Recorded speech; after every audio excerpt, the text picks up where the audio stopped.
अपना हित तो सब साधेंगे। और आपके नेता अखिलेश यादव ने एक बयान दिया था गठबंधन को लेकर ही कि गठबंधन होने का मतलब ये नहीं कि मजबूत हो जाएगा, मजबूती का प्रतीक ही नहीं है, वो कमजोरी भी साबित हो सकती है। हालांकि उन्होंने महाराष्ट्र के परिप्रेक्ष्य में ये बात कही थी। पर अब जो ये गठबंधन की वानगी दिखाई दे रही है, मैं उत्तर प्रदेश खास को लेकर देख रहा हूं और सवाल पूछ रहा हूं। 80 सीटों पर अब ये गठबंधन की राह में कांग्रेस के साथ आप गठबंधन को तैयार हैं। आरएलडी भी थोड़ा सा कभी हां कभी ना की मुद्रा में दिखाई दे रही थी। ओम प्रकाश राजभर तो आपका साथ छोड़ ही गए हैं। तो अब गठबंधन कुछ शक्ल अख्तियार करेगा और सीटों पर भी बात होने लगेगी क्या? देखिए संदीप जी, मैंने आपके सारे सवाल सुने हैं और सबके हमने जवाब भी सुने हैं।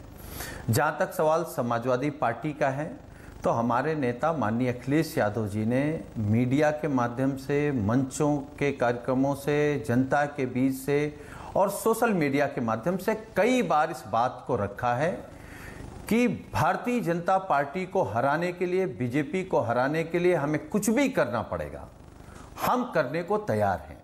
और उसमें हम कोई लंबी चौड़ी बात नहीं करेंगे, हम केवल 4 पॉइंटों पे बात करेंगे। मैं पहले तो के शर्मा जी से कहूंगा कि आप संशोधन कर लीजिए कि आपका गठबंधन 38 पार्टियों का नहीं है। 2 पार्टियों को आप भूल रहे हैं जो सरकारी पार्टियां हैं लेकिन राजनीतिक दल के रूप में काम कर रही हैं, और उन्हीं दोनों दलों ने आपको 38 दल तक पहुंचाया है। तो आपका गठबंधन 38 + 2 40 दलों का है। कौन है वो 2? और दूसरी बात, वो 2 संस्थाएं कौन है? समाजवादी पार्टी या नहीं सुनील, वो 2 या संस्थाएं कौन सी हैं? विपक्ष है। हाँ जी, वो 2 कौन है? मुझे लगता है कि वो दोनों संस्थाओं के बारे में के शर्मा जी जान गए हैं, आप भी जान गए हैं, आपके पैनल में बैठा तो हर व्यक्ति जान गया है, और आप 2 कह रहे हैं। मैं तो ईडी, आईटी और सीबीआई, अभी इनमें से 2 ही खौफनाक नजर आ रहे हैं आपको। तो हम कह रहे हैं चलिए उनके हम 43 मान लेते हैं कि 43 पार्टियों का गठबंधन है उनका। हम आपका भी सुझाव मान रहे हैं। हम ये कह रहे हैं, समाजवादी पार्टी लगातार कही है कि हम मुद्दों पर लड़ रहे हैं, और हम के शर्मा जी से पूछेंगे कि क्या आप महंगाई पर बात करने को तैयार हैं? क्या भ्रष्टाचार पे बात करने को तैयार हैं? क्या बलात्कारियों पे बात करने को तैयार हैं? क्या काले धन पर बात करने को तैयार हैं? क्या संविधान पे बात करेंगे खुले मंच से? क्या लोकतंत्र पे बात करेंगे? विपक्ष की जिम्मेदारी नहीं बात करने को तैयार हैं? क्या बेरोजगारी पर बात करने को तैयार हैं? इन मुद्दों के बारे में बात करने के लिए तैयार हैं? ये आपकी जिम्मेदारी नहीं बनती अगर इधर उधर छितरते घूमेंगे। और मैं वही सवाल पूछ रहा हूं। ओम प्रकाश राजभर आपको छोड़कर चले गए, सुनील साजन, जयंत चौधरी अभी भी डाउटफुल कैंडिडेट हैं, तो कुल मिलाकर, और मायावती आप ही कहते हैं वो तो बीजेपी की बी टीम है, तो मतलब 2 लड़के फिर से बस साथ चलेंगे गठबंधन के नाम पर, विपक्षी गठबंधन के नाम पर अखिलेश और राहुल साथ दिखेंगे। नहीं।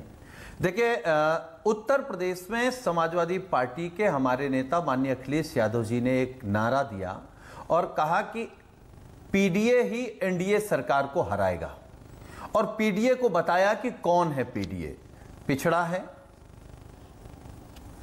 दलित है, अल्पसंख्यक मुसलमान है, ये जो शोषित पीड़ित लोग हैं जिनको भारतीय जनता पार्टी या एनडीए सरकार ने सबसे ज्यादा परेशान किया, जिसका आरक्षण छीना, जिनकी नौकरी छीनी, जिनका हक छीना, जिनको अपमानित किया, पीडीए की एक और परिभाषा करा रहे हैं बीजेपी की तरफ से भी आई। ओम प्रकाश राजभर जी का काम, पीडीए की एक परिभाषा सम्मान करते हैं, बीजेपी की तरफ से भी आई। पी फॉर परिवारवाद, बी फॉर दंगा, ए फॉर आतंक। जी देखिए, क्योंकि भारतीय जनता पार्टी की अपनी परिभाषाएं संदीप जी अलग होती हैं, क्योंकि इनका राष्ट्रवाद की भी परिभाषा अलग है, इनकी ईमानदारी की भी परिभाषा अलग है। अजीत पवार जी ईमानदार हैं, अब इनके लिए राष्ट्रवादी कौन है? ब्रजभूषण शरण सिंह राष्ट्रवादी इनके लिए। तो देखिए, भारतीय जनता पार्टी में जो जेपी नड्डा तो आज भी कह रहे हैं भ्रष्टाचार को बर्दाश्त नहीं करेंगे हम। वो जेपी उतना नड्डा बड़ा ने आज फिर राष्ट्रवादी कहा हो है। जाता है। और मैं एक बात केवल 10 सेकंड लूंगा संदीप जी, केवल आपके, केवल 10 सेकंड लूंगा। ये भानुमति का कुनबा कह रहे हैं हमारे गठबंधन को, और हमने आपके ही कार्यक्रम में कहा था पटना के बाद कि अभी 15 हैं, अगली बैठक में इससे ज्यादा होंगे, उसके बाद उससे ज्यादा होंगे, क्योंकि देश का टेस्ट यही है। दो विचारधाराओं के बीच लड़ाई होने जा रही है भाई, एक तरफ संविधान बचाने वाले, एक तरफ संसाधन बेचने वाले, एक तरफ पिछड़े दलित और मुसलमानों का हक दिलाने वाले, एक तरफ नफरत फैलाने वाले।